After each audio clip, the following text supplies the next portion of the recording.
head and hobbled in. Bhuvaneshwari Devi, my father's mother, was over 100 years old and so shriveled that she seemed no bigger than father's arm. I continued washing Ramuda's clothes on the washing stone in the moss-covered and crumbling little courtyard shared by our rooms. When Kaku returned to his salon, father stroked his grey-tinged handlebar moustache and smiled to himself. It was then that I realized that I had, in that little interval, tied a noose with the hanging end of my dupatta. The dupatta was old and frayed, but the noose was perfect. Even the infants born in our family could tie a perfect noose. It is the very first thing we Grida Maliks learn to do with our hands. That was the 18th of May. The whiteness of the clouds had begun to dim, and the faint rumblings of thunder now and then reminded us that the monsoon was on its way. Thunder rang, as if a cellar, way beyond the skies, was being thrown open. It made me hope for hailstones. When we were children, Ramuda and I used to run into the streets to gather the hailstones. The last time it hailed, large hailstones fell, which looked like tiles of the sky's glass roof. By then, I had grown up, so I could only stand leaning against the wall, making a noose with my dupatta and watching them melt. In the skies that day, the crows had flown twisting, flailing, screaming desperately.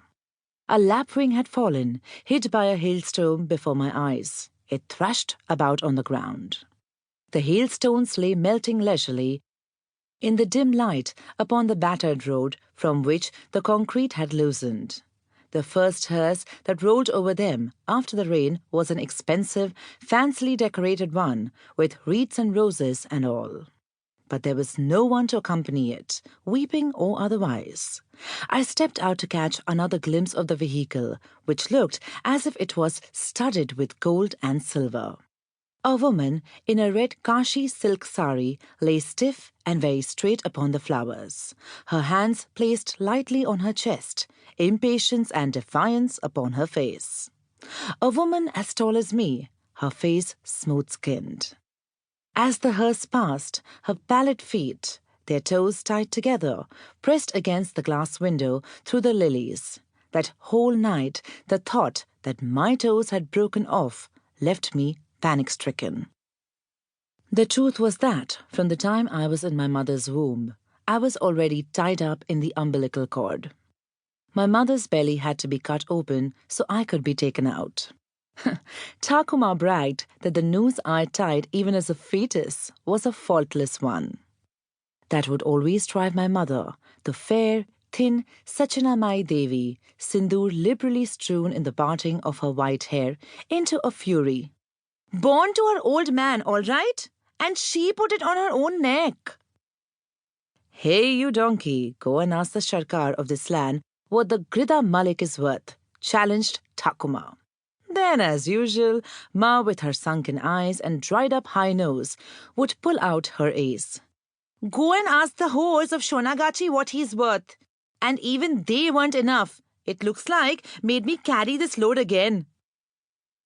Ma was alluding to the story of how, 23 years ago, father had spawned me the day he had hanged a serial killer who had snuffed out 7 lives. After finishing his work at dawn, he had drunk through the day, and then at noon, he grabbed Ma while she was buying vegetables in the market and tried to fuck her in full public view. He was 65 then. Mother had me at 45. Father was called to duty only a few times after that, but I learned by seeing. Before I was 5, I could fashion a noose on my own. I also learned how to fix it on the human neck, tested it on the child next door. That's an interesting story for later.